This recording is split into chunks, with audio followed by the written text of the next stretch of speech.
আল্লাহ রাব্বুল আলামিন কিয়ামতের দিন কঠিন দিবসে আমার আল্লাহ প্রত্যেকটা বান্দাকে আমার আল্লাহ রাব্বুল আলামিন বলবেন ইকরা কিতাবাকা কাফা বিনাফসিকা আল-ইয়াওমা আলাইকা হাসিবা।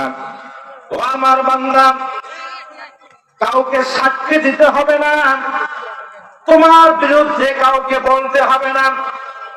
তোমার সামনে আমি আল্লাহ রাব্বুল আলামিন একটা কিতাব দিয়ে দিলাম, একটা বই দিয়ে দিলাম, এই বইটা তুমি হাতে নাও।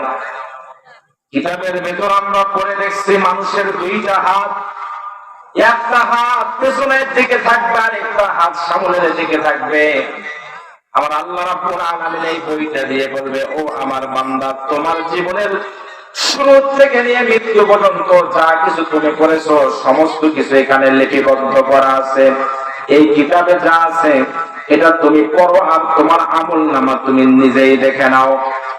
আপনি আমি আল্লাহর বান্দা যখন এই কিতাব নেব, নেওয়ার পর হাতে নেওয়ার পর দেখবো সুদের গুনাহ, ঘুষের গুনাহ, মিথ্যা কথা বলার গুনাহ, নামাজ না পড়ার গুনাহ, বেপরদায় চলার গুনাহ, মানুষকে কষ্ট দেওয়ার গুনাহ, এত গুনাহ যখন দেখবো, দেখার পর আমরা আল্লাহ রাব্বুল আলামিনকে ডাক দিয়ে বলবো, আল্লাহ, দুনিয়ার জমিনে আমরা ছিলাম শয়তানের ওয়াসওয়াসায় পড়ে হয়তো বা আমরা গুনাহের কাজ করেছি, কিন্তু আল্লাহ এখানে যত কিছু লেখা আছে এগুলো আমরা করি নাই। জবান ছেড়ে বলেন আল্লাহু আকবার। রব্বুল আলামিন এই যে অনেক কিছু লেখা আছে, এই কিতাবের ভেতর আমার জীবনের শুরু থেকে জন্ম থেকে মৃত্যু পর্যন্ত যা যা করেছি সব কিছু লেখা আছে। আল্লাহ রব্বে কারীম, এত গুনাহ আমি করি নাই। ওই সময় আমার নবী বলেছেন, আপনার নিজের শরীরের নিজের হাত আপনার বিপক্ষে চলে গিয়ে এই হাতের জবান করে হাত ডাক দিয়ে বলবে, আল্লাহ, এই অন্যায় এই হাত দিয়ে করেছে, আমি সাক্ষী দিলাম।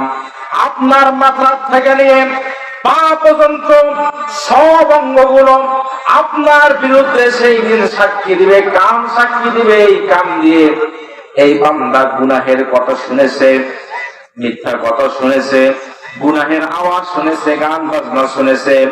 এই জিহ্বা জবাব দিয়ে বলবে, এই জিহ্বা দিয়ে এই বান্দা মিথ্যা কথা বলেছে, মানুষকে গালি দিয়েছে, মানুষকে বড় কথা বলেছে। তার মানে হলো আমার নবীর হাদিস অনুযায়ী আপনার মাথা থেকে নিয়ে পা পর্যন্ত এমন কোন অঙ্গ নাই যে অঙ্গ আপনার শত্রু নয়। কথা বলেন ঠিক কিনা?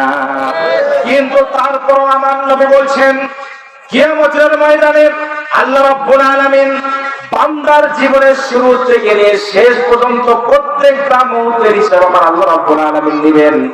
কিন্তু আমার নবী বলেছেন, আল্লাহর বান্দারা যখন জান্নাতের বাগান অর্থাৎ কোরআনের মাহফিলে আল্লাহর পথে যে বান্দাগুলো থাকবে, সময় দান করবে আল্লাহর দ্বীনের জন্য, কোরআনের জন্য, নবীজির সুন্নাহর জন্য, যে বান্দাগুলো সময় ব্যয় করবে, যে সময়গুলো দিবে, আমার নবী বলেছেন ওই সময়ের হিসাব আল্লাহ রাব্বুল আলামিনের কাছে দেওয়া লাগবে না।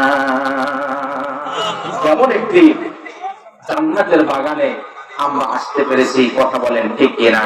এজন্য সকলে আমরা অন্তরে অন্তঃস্থল থেকে মহাব্বতের সাথে হৃদয়ের সবটুকুন ভালোবাসা উজাড় করে দিয়ে শ্রদ্ধাজনিত কণ্ঠে মহামুনিদের শেখানো ভাষায় আমরা সকলেই একটিবার আওয়াজ দিয়ে বলছি আলহামদুলিল্লাহ।